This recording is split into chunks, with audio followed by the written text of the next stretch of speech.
Hello Somali, my name is King Puss aka Basadir, and you? Oh, my name is Shapere aka Idil. Idil and Basadir. Come Thank to you. Somali. Come you too. Tunawa. Sex men nulka dhigaya dibenu male runtayina sheega usoo baxay faanu male qof kastoo gaarweyn qaba shaqo male baryahan waxa socdo runu male. السلام عليكم ورحمة الله وبركاته. أصحابتي السلامي وصاحبكي المهنة وأدلة سكسون قدنا نفسني مقال كلو عصب. وكم سنتين ورد تصير الجنال كأولو ساعتين فيديوش أو داونيسين وحوادي كجمع العلنا يا هدية مانتن وعصب تهاين سبسكرايب صار هدية هوري نولي جوكتنا فيديو لايك وش كوسي. مركوا ما سنتين أو قد قلنا مقال كلام مانت سيدا تايتل يتمنى لك أكسو أركتين وحمانت كهال دونا نيكي بس دير هاي صاحبكي بس دير وحوت جاي Soomaaliya wuu gooy saaxiib xaq oo iska xaadirey arki doona muuqaaladiisa daawan doona sidoo kale talaabo maalin ka hor muuqaal oo soo dhiga jirto oo ku shaaciyay inuu Soomaaliya aadayo asigay idil marka ma idil kaligeeda tagtay mase labadooda way wada tageen okay aqyaarta had waxa wada daawan doona muuqaal maalin ka hor ama laba maalin ka hor ay soo duubeen Basdiir iyo idil marka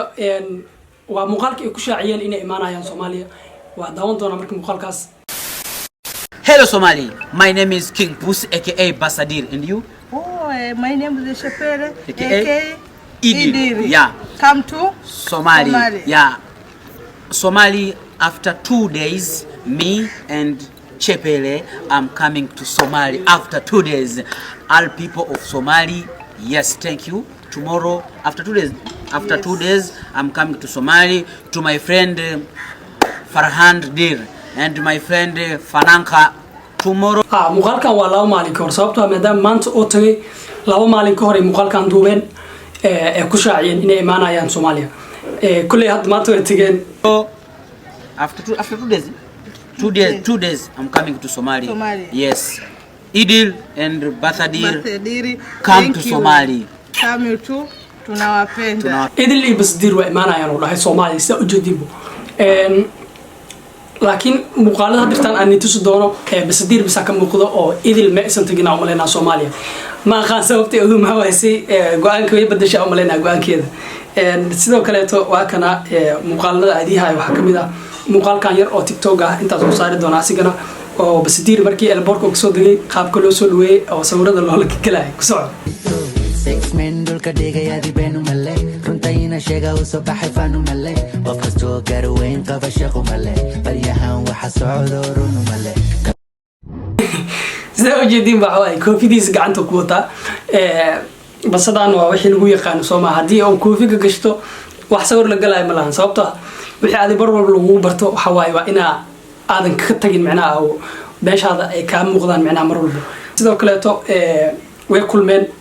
asigii Farxaan Dirac maadaama Farxaan Dirac uu soo dhaweyn rabay qofka kaliya oo macnaha Soomaaliya oo ka yaqaanan oo ahay Farxaan Dirac hadda waxa wada daawan doona muuqaalka ay ku soo wada dhaweeyeen asigii Farxaan Dirac iyo asxaabta kaleeto ama dadka kaleeto maxallahay Basdiir taageera oo ani xataa ku jiro iyo adiga kana qaarkiida ku jirtiin waa kana marka muuqaalkii aan daawano.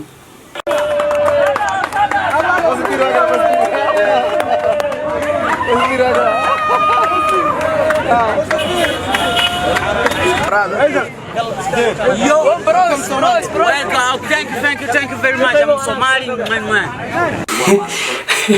حتى Soomaaliya hadii hore u bari lahaayeen waa maastiin iyo waxyaabo lamid ah hadii bari lahaayeen beel ahaleed laakiin hal eray ma kiiqaan marka dadkii selfayga la galay waa maastiin Soomaali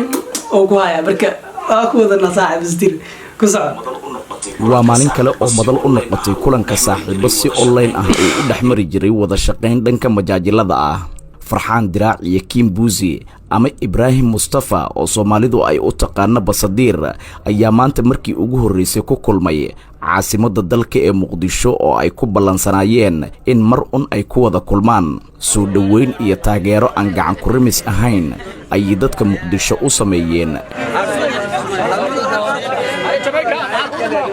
kadib markii gaarigii garoonka aadan cadde ka soo saaray Basdiir lagu hakiyay afaafka hore ee garoonka si dadku ay u arkaan riyadii Basdiir ahayd imaatinka Muqdisho. Jiifsaday hurdada goodka igu yaacay gasiinkii la idhigay waxaan gooska uga daayay dad guryihii ka yimid baa warbaas. Farxaan Dirac oo ah ninka codkiisa toolmoon ku laraa turjumaada filimada Kim Buzi ama Basdiir ayaa ugu horeyn ka hadlay soo dhaweynta Muqdisho. tan kale basadiir waxa waaye baasha inuu tinta kala deystay oo halahan si caadi u soo xiiri macnaha si ay u dhalaasho marka waxa waaye oo ugu talagalay macnaha adi marka meel aadi rabtid oo kaleeto ama meel aad ka balansan tahay timadaha waa sii jarnaysaa timaha waa sii hagaajisanaysaa laakiin asiga basada soo diyaarsado si fiican u soo xiira xataa saliido soo mareysay soo dhalaasho basadiir halkan waxaanu de maalmahanba u joognay sadar muuqda su'aal ka dhan mar haddii basadiir ag fadhiyo waxa weeye waa dhan tahay macnaha barnaamijkan ka hadlayna waa wax iska cad marka ayaantan bade waxaan joogay magaalada fiiri hadoo hadlooya farxad raaca hadlooyo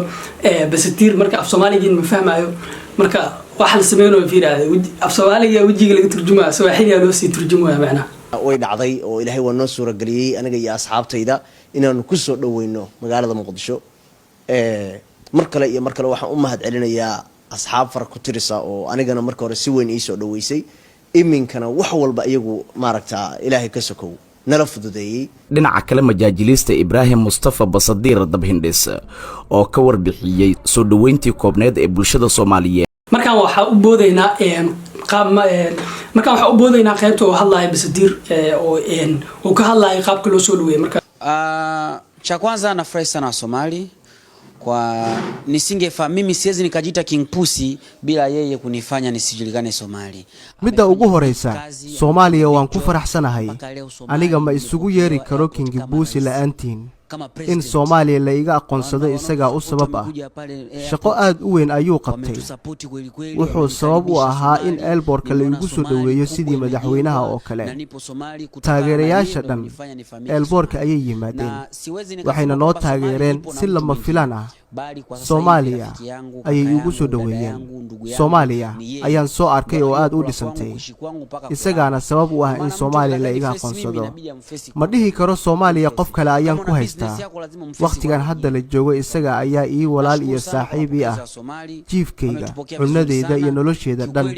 ayuu ka mas'uul yahay ninkii aniga wax igaga baahan farxaan diraac ayuu soo marayaa qofkii basadiir u baahan inuu muuqaal la sameeyo haddaba waa makhluusa waa ina la xiriirtaa farxaan diraac kadib baa lagu xiraa basadiir markaas muuqaal la sameyn kartaa basadiir waxa iga mas'uul u dhahay farxaan diraac waan ku faraxsanahay sida Soomaaliya la igu soo dhaweeyay ilaa hadda ma aaminsani in Soomaaliya sidan oo dhan la iga yaqaano hata yeye nashukuru sana my friend huyu amefanya mimi kiukweli amefanya mimi Somali nionekane mtu mkubwa na uzito inshallah Mwenyezi Mungu atujalie safari ndefu sema amin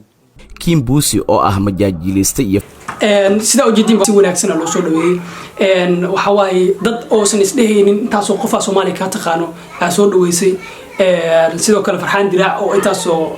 sano waxiisa turjumaya soo dhaweeyay waxa waaye ujeedin ninka faraxsan marka kullee waxa waaye adikana waxa waaye namakiino ku kaka weynta way afreed macna waxa ka wada subscribe saara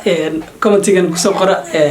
wixii fikradiina marka waxa inoo ballan muuqaalka xiga inaan muuqaalka ku sii dheereeyo mar rabo hadii videoga ka heshay like saar hadii channelka cusub tahay subscribe saar marka dhabaantii waxa idin rajaynayaa caafimaad waxa inoo ballan muuqaalka xiga